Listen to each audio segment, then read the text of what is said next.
শিবিরের ডাকে বৃহত্তর ছাত্র ঐক্যের চমৎকার অগ্রগতি।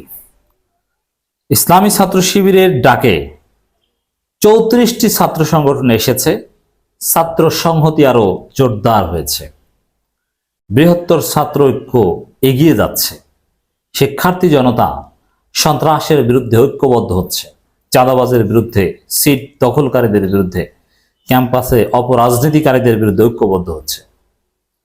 কিন্তু দুঃখজনক হলো সত্য, শিবিরের ডাকে 34টা ছাত্র সংগঠন এসেছে, কিন্তু ছাত্রদল নেই তার মধ্যে। ছাত্রদল দিন দিন একলা হয়ে যাচ্ছে। ছাত্রদল অপরাজনীতি করছে, ছাত্রদল গণবিরোধী রাজনীতি করছে, ছাত্রদল শিক্ষার্থী জনতার বিরুদ্ধে অবস্থান নিচ্ছে। ছাত্রদল এখন আওয়ামী দোসর সেই বামপন্থীদের সাথে মিশছে। আর বৈষম্যবিরোধী ছাত্র আন্দোলন আসতে পারে, অন্য সবাই আসতে পারে শিবিরের বৈঠকে, শিবিরের ডাকে, কিন্তু ছাত্রদল আসতে পারে না। কেন? 34টি ছাত্র সংগঠন আসছে, এর বাহিরে তো কেউ থাকে না ছাত্রদল বাদে। আর যেগুলো আছে সেগুলো প্রো আওয়ামী লীগ। আর ছাত্রদল আসেনি কেন? কারণটা কি? শিবির ডেকেছে, দাওয়াত দিয়েছে, ছাত্রদল কেন আসেনি? দাওয়াত দিয়েছে, কেন আসেনি? না আসার অন্যতম কারণ যে আসলে ভারত অসন্তুষ্ট হবে, ভারত রাগ হবে, মোদি কষ্ট পাবে, বিএনপির পীর ছাত্রদলের আধ্যাত্মিক রাহবার নরেন্দ্র মোদী দাদা কষ্ট পাবে। এই কারণে শিবিরের ডাকে ছাত্র ঐক্যে, ছাত্র সংহতি জোরদার করতে ছাত্রদল আসে না। আমি একটাই কারণ দেখি যে ভারত অখুশি হবে, এই কারণে, এছাড়া কোনো কারণে। প্রথম আলো ডেইলি স্টার কষ্ট পাবে, ভারত, প্রথম আলো ডেইলি স্টার, এগুলো এক সূত্রে কথা। জাতীয় ছাত্র সংহতি সপ্তাহ উপলক্ষে বিভিন্ন ছাত্র সংগঠন নেতৃবৃন্দের সাথে মত বিনিময় করে শিবির। জুলাই গণঅভ্যুত্থানকে সুসংহত, তার স্পিরিটকে জাগরুক রাখতে ফ্যাসিবাদ বিরোধী সকল শক্তির ঐক্যের কোনো বিকল্প নেই। জাতীয় ছাত্র সংহতি সপ্তাহ সফল করতে বাংলাদেশ ইসলামী ছাত্র শিবির উদ্যোগে ছাত্র সংগঠন সমূহের সাথে মত বিনিময় সভা অনুষ্ঠিত হয়েছে। উক্ত সভায় বৈষম্যবিরোধী ছাত্র আন্দোলন সহ ক্রিয়াশীল সামাজিক সাংস্কৃতিক মিলিয়ে মোট 34টি ছাত্র সংগঠন নেতৃবৃন্দ উপস্থিত ছিলেন। দেখেন, যদি ছাত্রদল থাকতো তাহলে এই খবর শিবির এভাবে লিখতো, ছাত্রদল ও বৈষম্যবিরোধী ছাত্র আন্দোলন সহ 34টি সংগঠন, ছাত্রদলকে এভাবে টপে রাখত। কিন্তু ছাত্রদল আসতে পারেনি, আসেনি ভারত এবং প্রথম আলো ডেইলি স্টারের ভয়ে, তাদের বাম বন্ধুদের ভয়ে। জুলাই গণহত্যা দ্রুত বিচার, দেশ বিরোধী ষড়যন্ত্র প্রতিহত ঐক্যমত। শিবিরের সাথে 34টি ছাত্র সংগঠন শুধু বৈঠক করেনি, সবাই ঐক্যমত হয়েছে। মানে কারো মধ্যে কোনো ইখতিলাফ নেই, এখন সবাই ভেদাভেদ ভুলে এগিয়ে যেতে হবে। কিন্তু এখনো অপরাজনীতি, বিভাজনের রাজনীতি জিয়ে রাখছে, ভারতকে স্পেস দেওয়ার রাজনীতি জিয়ে রাখছে ছাত্রদল। তাহলে কেন আসলো না? কি হতো? আপনি কি যুক্তি দিবেন যে শিবির ডেকেছে, সেখানে শিবিরের ডাকে আপনি কেন আসবেন না? শিবির আপনার কি ক্ষতি করেছে? বা শিবিরের বৈঠকে আসলে ক্ষতিটা কি? কোনো জবাব দিতে পারবেন? কোনো যুক্তি জবাব কিছু নেই। একটাই কারণ, ভারত অখুশি হবে, প্রথম আলো ডেইলি স্টার রাগ হবে। কারণ শিবিরের সাথে ছাত্রদল মিলে যাবে। যদিও ছাত্রদল এভাবে করতে থাকলে, যে বললাম না, দিন দিন একলা হয়ে যাচ্ছে।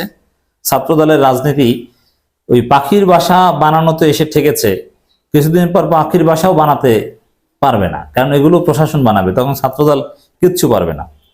তারপর বলবে যে আমরা ক্যাম্পাস পরিষ্কার করবো, ঝাড়ু দেবো, ঝাড়ু দিতে পারবো না, কারণ ক্যাম্পাস পরিষ্কার এমনিতেই ফজরের আগে বিশ্ববিদ্যালয় কর্তৃপক্ষ করে দেয় বা দিবে।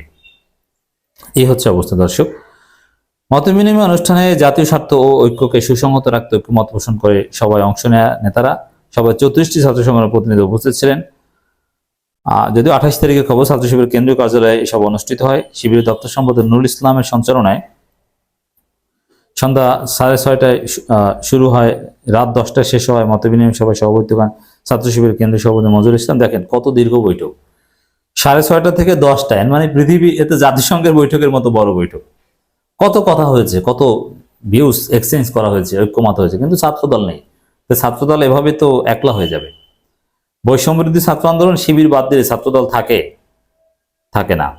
ছাত্রদল একেবারেই বিচ্ছিন্ন, ছাত্রদলে কোনো পাওয়ার, এখন ছাত্রদলকে যে কোনো সময় পিটিয়ে বের করে দেওয়া যায়, তারা কিচ্ছু করতে পারবে না। ঢাকা বিশ্ববিদ্যালয় দেখেছেন না, জিয়াউর রহমানের ছবি লাগাতে গিয়েও কি বেকায়দায় পড়তে হয়েছে, বরং পরে আবার ক্ষমা চাইতে হয়েছে।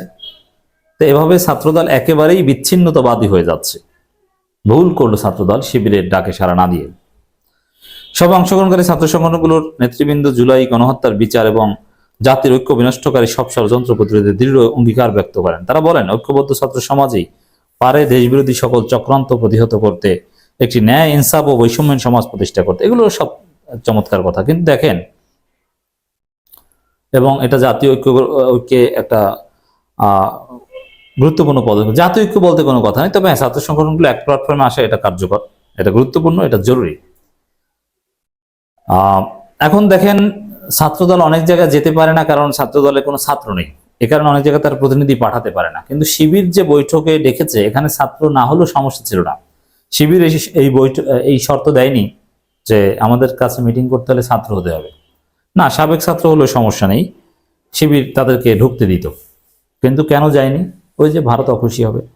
কিন্তু অনেক জায়গায় যায় না এই কারণে যে তাদের নেতারা ছাত্র না, কারণ সব জায়গায় তার কর্মী পাঠানো যায় না। অনেক জায়গায় বলে যে কোনো একজন পাঠান ছাত্রদলের পক্ষ থেকে। এই কারণে জাহাঙ্গীরনগর বিশ্ববিদ্যালয় কর্মীকে পাঠায় বিভিন্ন প্রোগ্রামে ছাত্রদলের প্রতিনিধিত্ব করতে।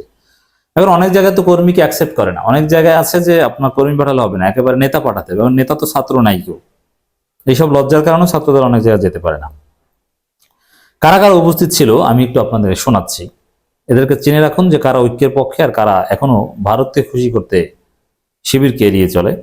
ইসলামী ছাত্র শিবির কেন্দ্রীয় প্রচার সম্পাদক সাদেক আবদুল্লাহ জানান,